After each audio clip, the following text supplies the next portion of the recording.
என் பெயர் சினேகா. நான் வாங்கும் புதிய துணிகளை என் கணவர் எப்போதும் கிழித்து விடுவார்.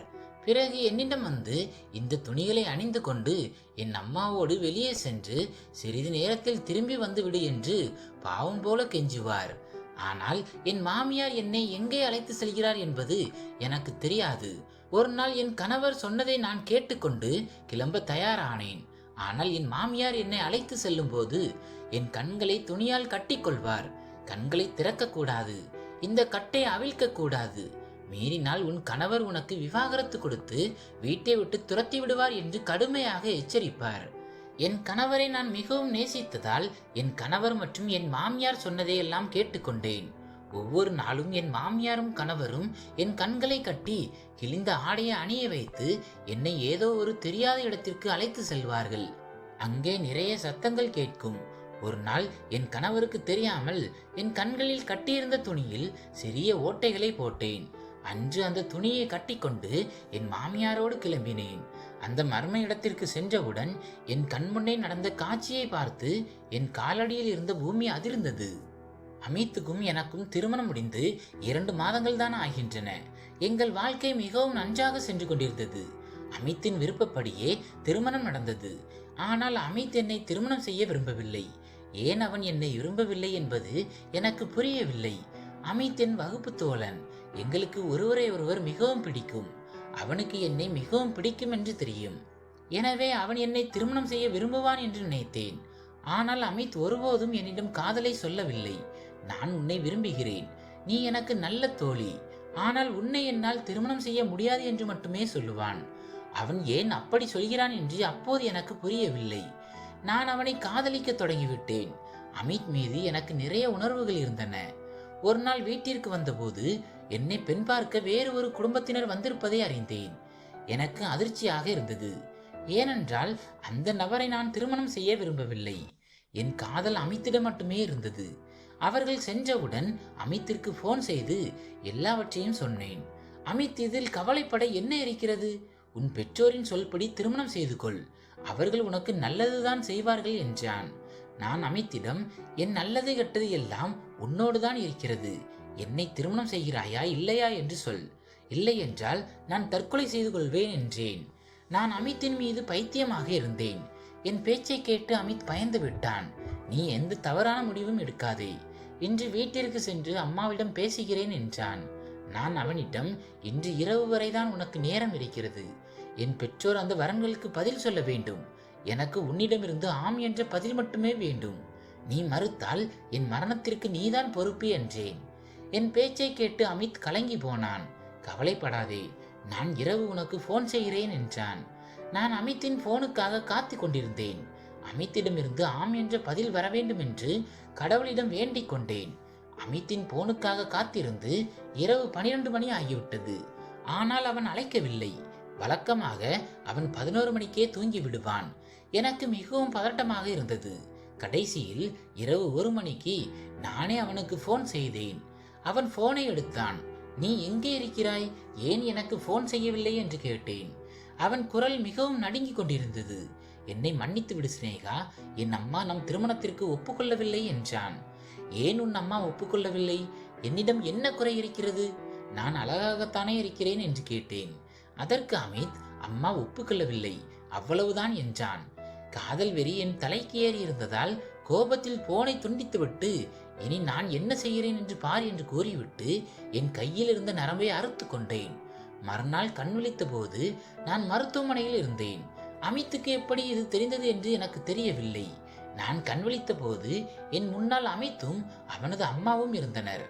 என் வீட்டில் உள்ளவர்கள் என்னை மிகவும் திட்டிவிட்டார்கள். பிறகு அமித்தின் அம்மா எங்கள் வீட்டிற்கு வந்து பெண் கேட்டு வந்தார்.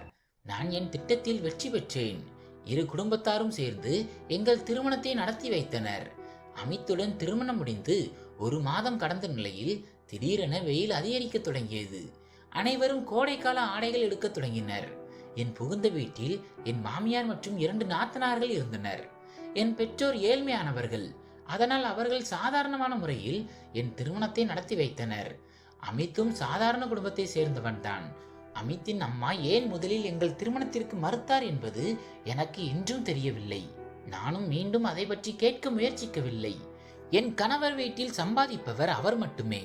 அவருக்கு தன் அம்மாவையும் அவருடைய 2 தங்கைகளையும் கவனித்துக் கொள்ள வேண்டிய பொறுப்பு அவர் மீது இருந்தது. இப்போது என் பொறுப்பும் அவரிடம் சேர்ந்திருந்தது.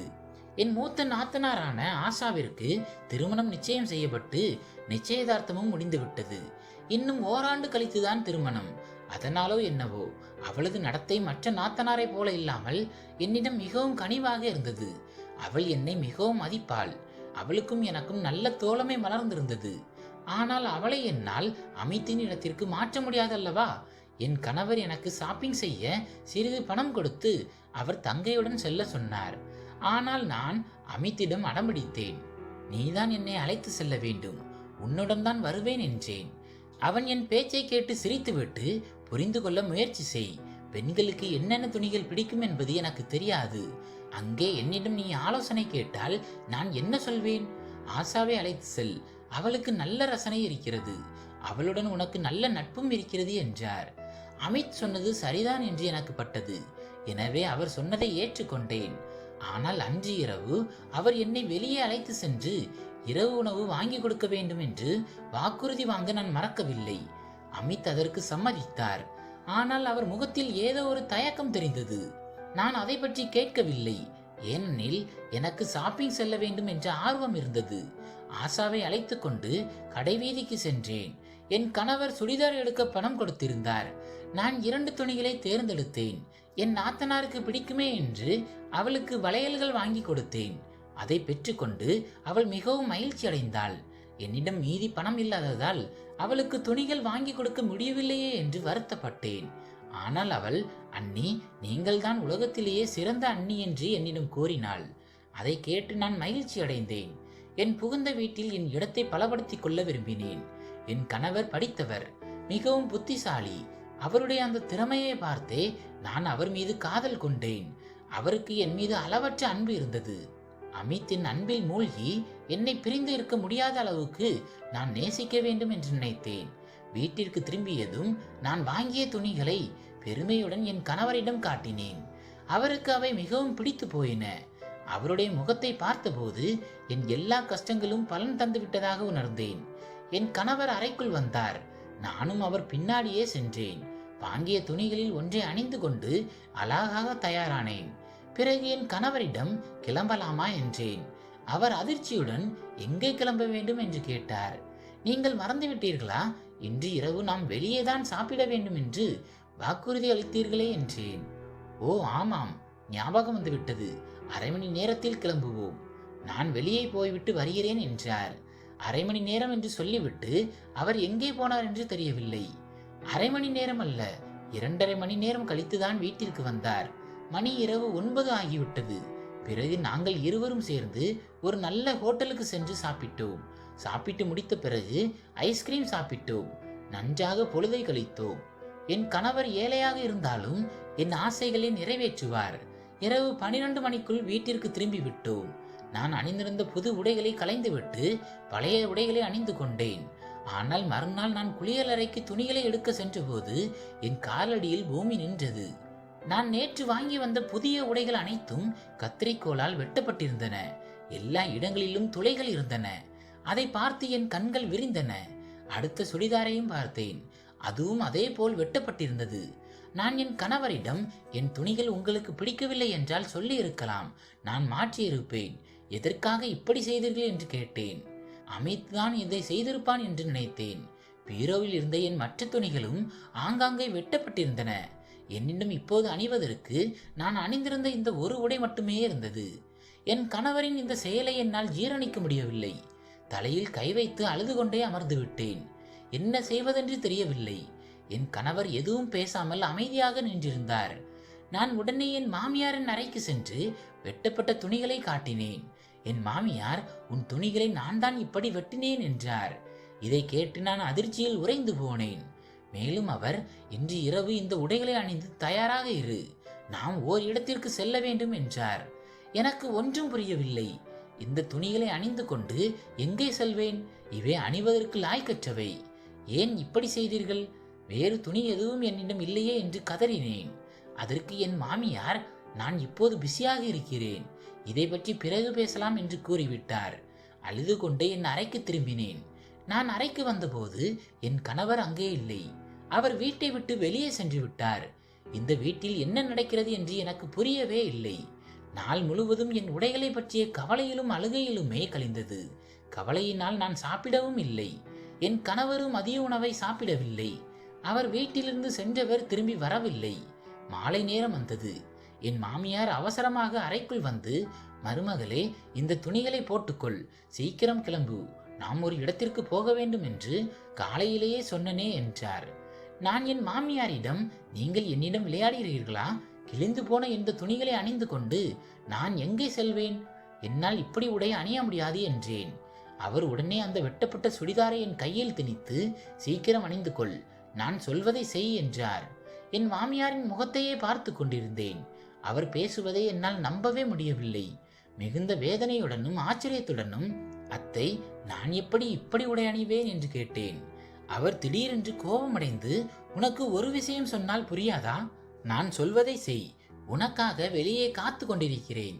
5 நிமிடம்தான் நேரம். சீக்கிரம் தயாராகி வெளியே வா, இல்லை என்றால் என்னை விட மோசமானவர் யாரும் இல்லை என்று மிரட்டினார். மாமியாரின் பேச்சை கேட்டு நான் வேறு வழியின்றி குளியலறைக்கு சென்று அந்த துணிகளை அணிந்தேன். எனக்கு திருமணமான ஒரே மாதத்திலேயே என் மகிழ்ச்சி பறிபோய் விட்டதே என்று கதறி அழுதேன். என் மாமியாரின் பயத்தினால் அந்த உடைகளை அணிந்து கொண்டு வெளியே வந்தேன். வெளியே வந்தபோது என் கணவர் அங்கே நிற்பதை கண்டு அதிர்ச்சி அடைந்தேன். என் கணவரை அழுது கொண்டே பார்த்தேன். அவருக்கு என் நிலைமை புரிந்தும் அவர் அமைதியாகவே நின்றார். நான் அழுவதை பார்த்து என் மாமியார் புன்னகைத்தார். என் மாமியார் அமித்திடம், போய் அந்த துணியை எடுத்துக்கொண்டு வா என்றார். அது என்ன துணி என்று எனக்கு புரியவில்லை. முதலில் என் கணவர் தலையசைத்து மறுத்தார். ஆனால் மாமியார் முறைத்தவுடன் அவர் கருப்பு நிற துணி ஒன்றை கொண்டு வந்தார். என் மாமியார் என்னை பார்த்து, அழாதே, கண்ணீரை துடைத்துவிட்டு சிரி என்றார். நான் சிரமப்பட்டு என்னை மாற்றிக்கொண்டு சிரித்தேன். என் மாமியார் என் தலையில் கை வைத்து, என்னுடன் வா என்றார். முற்றத்திற்கு சென்றதும் என் கண்களை அந்த கருப்பு துணியால் கட்டினார். கண்களை ஏன் கட்டுகிறீர்கள் என்று கேட்டேன். மாமியார் பதில் சொல்லவில்லை. என் காதருகே வந்து, மருமகளே, இந்த கட்டை அவிழ்க்க கூடாது, மீறினால் உன் கணவர் உனக்கு விவாகரத்து கொடுத்து வீட்டை விட்டு துரத்தி விடுவார் என்று ரகசியமாக கூறினார். மாமியாரின் வாயிலிருந்து வந்த அந்த வார்த்தைகளை கேட்டு நான் அதிர்ச்சியில் உறைந்து போனேன். வேறு வழியின்றி ஒப்புக்கொண்டேன். என் கணவரை அடைவதற்கு நான் எத்தனையோ போராட்டங்களை சந்தித்திருந்தேன். இப்போது மாமியார் சொல்வதை கேட்டு நடப்பதை தவிர வேறு வழி இல்லை. நான் இதயம் நொந்து போயிருந்தேன். கத்திரிக்கோளால் கிழிந்த அந்த உடைகளை அணிந்து கொண்டு எங்கே செல்கிறோம் என்று தெரியாமல் நின்றேன். கடவுளை வேண்டிக் கொண்டு கிளம்பினேன். கண்களை கட்டியிருந்ததால் மாமியார் என் கையை பிடித்து அழைத்து சென்றார். நாங்கள் நீண்ட தூரம் நடந்தோம். சிறிது நேரத்தில் சுற்றி நிறைய மக்கள் இருப்பதை உணர்ந்தேன். ஏதோ ஒரு நெரிசலான இடத்தில் நிற்பதை என்னால் உணர முடிந்தது. நான் நீண்ட தூரம் நடந்ததால் சோர்வடைந்தேன். என் மாமியார் என்னை ஓரிடத்தில் அமர வைத்தார். அங்கே அரை மணி நேரம் அமர்ந்திருந்தேன். பிறகு மாமியார் மீண்டும் நடக்க சொன்னார். வேறொரு இடத்திற்கு சென்றோம். அந்த இடத்தில் சுற்றிலும் கடுமையான இரைச்சல் சத்தம் கேட்டது. காதுகளை துளைக்கும் அளவுக்கு வாகனங்களின் சத்தம் கேட்டது. நான் என் காதுகளை பொத்திக் கொண்டேன்.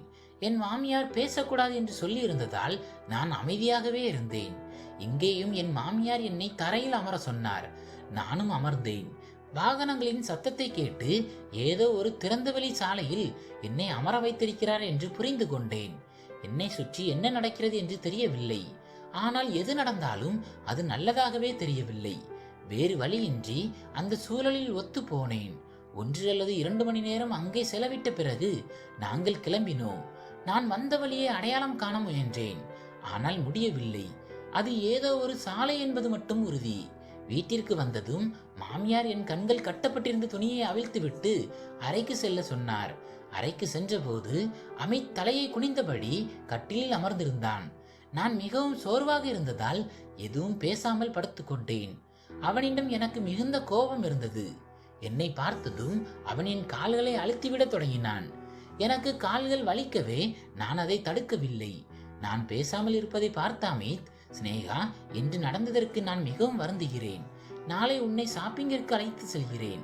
உனக்கு விருப்பமான துணிகளை வாங்கிக்கொள் என்றான். நான் சட்டென்று கால்களை பின்வாங்கிக் கொண்டு, மீண்டும் உன் அம்மா என் துணிகளை கிழித்து விட்டால் என்ன செய்வது என்று கோபமாக கேட்டேன். என் பேச்சை கேட்டு அவன் தலையை குனிந்து கொண்டான். அவன் என்னிடம் மன்னிப்பு கேட்டு ஓய்வெடுக்க சொன்னான். ஆனால் எனக்கு அவனது சமாதானம் தேவைப்படவில்லை. அவனது அம்மாவின் செயலுக்கு அமித்தும் உடந்தையாக இருந்ததால் அவன் மீது எனக்கு பெரும் கோபம் இருந்தது. கண்களை மூடி உறங்கி போனேன். 1 மணி நேரம் கழித்து எழுந்தபோது எனக்கு பசித்தது. உணவு உட்கொள்ளவில்லை. இந்த மனிதர்கள் என் அமைதியை குலைத்து விட்டார்கள். இது இன்னும் ஆரம்பம்தான் என்று எனக்கு தோன்றியது. மறுநாள் அமித் அலுவலகத்திற்கு லீவு போட்டுவிட்டு என்னை வற்புறுத்தி மார்க்கெட்டுக்கு அழைத்து சென்றான். நான் எவ்வித உணர்ச்சியும் காட்டாமல் அமைதியாக இருந்தேன். அவன் தன் விருப்பப்படி 2 சுடிதார்களை எனக்கு வாங்கி கொடுத்தான். ஷாப்பிங் முடிந்து வந்ததும் அமித் தன் நண்பனை பார்க்க போவதாக கூறி வெளியே சென்று விட்டான். என் மாமியார் என்னை அறைக்கு அழைத்து அன்பாக பேசினார். அமித்துக்கு பெரிய இடங்களிலிருந்து வரன்கள் வந்தன. ஆனால் அவன் உனக்காகவே உன்னை திருமணம் செய்து கொண்டான். அவன் மிகவும் அழகானவன், அறிவானவன். நீ தற்கொலை செய்து கொள்வேன் என்று பயமுறுத்தியதால் தான் அவன் பயந்து என் சம்மதத்தை பெற்றான். இப்போது நீ என் மகனின் விருப்பத்திற்காக நடந்த சிறிய விஷயத்தை பெரிதிப்படுத்தி உங்கள் திருமண வாழ்க்கையை ஏன் கெடுத்துக் கொள்கிறாய்? அமித் உன்னை மிகவும் நேசிக்கிறான். அதனால் தான் உன்னை ஷாப்பிங்கிற்கு அழைத்து சென்றான் என்றார். மாமியாரின் பேச்சு எனக்கு சரியாக பட்டது. அமித் என்னை பிரிந்து விடுவானோ என்ற பயம் எனக்குள் இருந்தது. அவன் எனக்காக பல தியாகங்களை செய்திருக்கிறான் என்று தோன்றியது. அறைக்கு வந்து அவன் வரும் வரை காத்திருந்தேன். அவன் வந்ததும், அமித், என் தவறுக்கு நான் வருந்துகிறேன். நாம் மீண்டும் பழையபடி இருக்கலாம். ஆனால் ஒரு வாக்குறுதி கொடு. உன் அம்மா அன்று செய்தது போல இனி நடக்கக்கூடாது என்றேன். அமித் மகிழ்ச்சியுடன் தலையசைத்தான். பிறகு என் கண்களை உற்று பார்த்து, ஸ்னேகா, என் அம்மா கொஞ்சம் பிடிவாதக்காரர், கோபக்காரர் என்பது உனக்கு தெரியும் தானே என்றான். அமித், அம்மா பிடிவாதக்காரர் தான். ஆனால் மனதளவில் அவர் மிகவும் நல்லவர். எனக்காகவும் என் மகிழ்ச்சிக்காகவும் தான் அவர் நம் திருமணத்திற்கு சம்மதித்தார். உனக்கு எல்லா மகிழ்ச்சியையும் தர நான் முயற்சி செய்கிறேன் என்றான். அமித்தின் பேச்சை கேட்டு மகிழ்ச்சி அடைந்தாலும் அவன் தன் அம்மாவை பற்றி ஏதோ மறைப்பதாக எனக்கு தோன்றியது. அதை காலப்போக்கில் தெரிந்து கொள்ளலாம் என்று விட்டுவிட்டேன். அன்று மாலை என் நாத்தனார் அறைக்கு சென்று அவர்களுடன் பேசிக் கொண்டிருந்தேன். அறைக்கு திரும்பிய போது மீண்டும் என் புதிய துணிகள் கத்தரிக்கோலால் வெட்டப்பட்டிருப்பதைக் கண்டு கடும் கோபமடைந்தேன். எல்லாம் சரியாகிவிட்டது என்று நினைத்தது என் தவறுதான். மாலை நேரம் என் மாமியார் மீண்டும் அறைக்குள் வந்து, சீக்கிரம் இந்த உடைகளில் ஒன்றை அணிந்து தயாராகு, நாம் கிளம்ப வேண்டும் என்றார். எதற்காக இப்படி செய்கிறார் என்று புரியவில்லை. நான் எந்த கேள்வியும் கேட்காமல் அமைதியாக அணிந்து கொண்டேன். அவர் என் கண்களை கருப்பு துணியால் கட்டிவிட்டு, இன்று இந்த துணியை அவிழ்க்க முயற்சி செய்தால் என் மகனை வைத்து உனக்கு விவாகரத்து பெற்று தருவேன். என் மகன் என் சொல்லை எவ்வளவு கேட்பான் என்பது உனக்கே தெரியும் என்றார். இதை கேட்டு நான் அதிர்ச்சியில் உறைந்து போனேன். மாமியார் என் கையை பிடித்து அழைத்து சென்றார். அமித் அப்போது வீட்டில் இல்லை.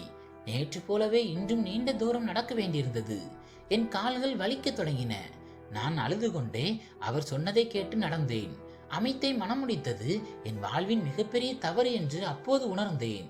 என் பெற்றோர்கள் வேறொரு இடத்தில் வரன் பார்த்திருந்தார்கள். அது மிகவும் வசதியான குடும்பம். காதல் திருமணம் 90% தோல்வியில்தான் முடியும் என்று என் அம்மா அன்று சொன்னது இப்போது என் நினைவுக்கு வந்தது. அன்று என் பிடிவாதத்திற்காக என் பெற்றோரும் அமித்தின் அம்மாவும் திருமணத்திற்கு சம்மதித்த போது என் அதிர்ஷ்டம் பிரகாசிக்கிறது என்று நினைத்தேன். ஆனால் என் வாழ்க்கை இப்படி நரகமாகும் என்று கனவிலும் நினைக்கவில்லை.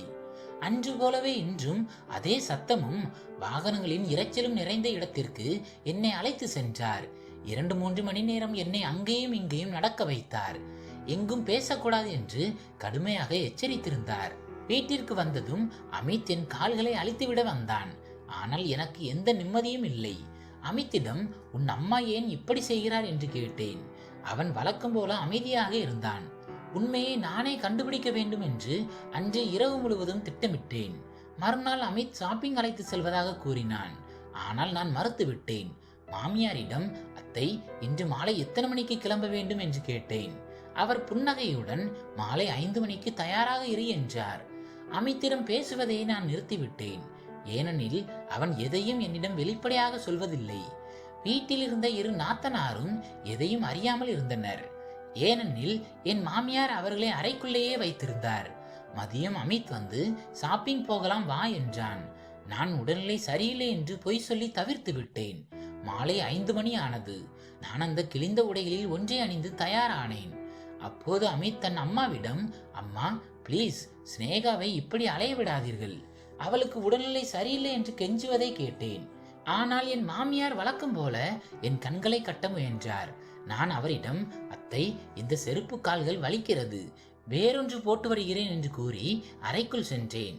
அறைக்குள் சென்றதும் கட்டப்பட்டிருந்த கருப்பு துணியை கலற்றினேன். அதில் ஒரு சிறிய ஓட்டை போட்டேன். யாரும் பார்க்காதபடி அதை திரும்பவும் அணிந்து கொண்டு வெளியே வந்தேன். மாமியார் என்னை கூட்டிக் கொண்டு நடந்தார். நாங்கள் வழக்கம் போல ஓர் இடத்திற்கு சென்றோம். மாமியார் என்னை ஒரு ஓரத்தில் அமர வைத்தார். அங்கே அமர்ந்திருந்த போதுதான் என் கண்கள் விழிப்பதுங்கி போயின. மாமியார் ஒரு பலகையையும் ஒரு கிண்ணத்தையும் என் முன் வைத்தார். மக்கள் வந்து அந்த கிண்ணத்தில் பணம் போட்டு சென்றனர். மாமியார் எவ்வளவு புத்திசாலி என்றால், கிண்ணத்தில் விழும் சத்தம் கேட்காமல் இருக்க ஒரு வெள்ளை துணியை விரித்திருந்தார். நான் ஒரு பிச்சைக்காரி போல மாற்றப்பட்டதை உணர்ந்தேன். இத்தனை நாட்களாக என்னை கட்டிய கண்களுடன் எங்கே அழைத்து சென்றார்கள் என்ற ரகசியம் இப்போது புரிந்தது. சுமார் 2-3 மணி நேரம் மாமியார் பிச்சை எடுக்க வைத்து நிறைய பணம் சேர்த்தார். வீட்டிற்கு வந்ததும் நான் பொறுமை இழந்தேன். வீட்டிற்குள் நுழைந்ததும் மாமியார் முன்னாலேயே என் கண்களில் கட்டியிருந்த துணியை கலற்றினேன். அமித் அங்கேதான் இருந்தான். மாமியார் கோபமடைந்து, எதுக்கு துணியை கலற்றினாய் என்றார். நான், இன்று எவ்வளவு சம்பாதித்தீர்கள் அத்தை என்று கேட்டேன். என் கணவன் இதை கேட்டு அதிர்ச்சி அடைந்தான். நான் அவனை பார்த்து, உன் அம்மா என்னை பிச்சை எடுக்க வைக்கிறார் என்பது தெரிந்தும் ஏன் மறைத்தாய்? என் உடைகளை ஏன் கிழித்தீர்கள் என்று இப்போது புரிகிறது என்று கதறினேன். என் மாமியார் என்னை மிரட்டினார். வாயை மூடு, இல்லை என்றால் விவாகரத்து பெற்று தருவேன் என்றார். நான் இன்று உண்மை தெரிந்தாக வேண்டும், இல்லை என்றால் நானே இந்த வீட்டை விட்டு போய்விடுவேன்.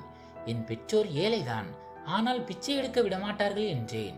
அமித் பயந்து போய், சினேகா, தயவு செய்து என்னை விட்டு போய்விடாதே, நான் உண்மையை சொல்கிறேன் என்றான். அவன் பேச ஆரம்பித்தான். அம்மா ஏற்கனவே தன் தோழியின் பணக்கார மகளை எனக்கு நிச்சயம் செய்திருந்தார். நான் உன்னை விரும்பியதால் அம்மாவை எதிர்த்தேன். நீ தற்கொலைக்கு முயன்ற போது நான் அம்மாவை கெஞ்சி கேட்டு உன் உயிரை காப்பாற்றினேன். அம்மா என்னிடம், உன் குடும்பம் தகுதியற்ற குடும்பம் என்பதால் திருமணம் செய்ய விடமாட்டேன் என்றார். என் அம்மாவின் தோழி மகள் வரதட்சணையாக காரு, பங்களா மற்றும் 5 லட்சம் ரூபாய் தருவதாக இருந்தது. என் தங்கையின் திருமண பொறுப்பு என் மீது இருந்ததால் அம்மாவிற்கு அந்த பணம் தேவைப்பட்டது. எனவே நீ என்னுடன் இருக்க வேண்டும் என்றால் அவளை இந்த வேலைகளை செய்ய வைத்து எனக்கு தேவையான பணத்தை வேகமாக சம்பாதிப்பேன் என்று அம்மா நிபந்தனை விதித்தார்.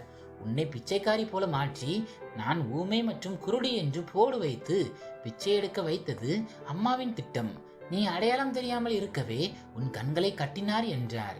என் மாமியாரின் செயலை கேட்டு நான் அதிர்ச்சி அடைந்தேன். நான் அவரை தாயாக நினைத்தேன். ஆனால் அவர் என்னை பிச்சை எடுக்க வைத்திருக்கிறார். நான் அமித்திடம், நீ முன்பே சொல்லி இருக்கலாமே என்று கேட்டேன். அமித், நான் சொன்னால் நீ என்னை விட்டு போய்விடுவாய் என்று பயந்தேன்.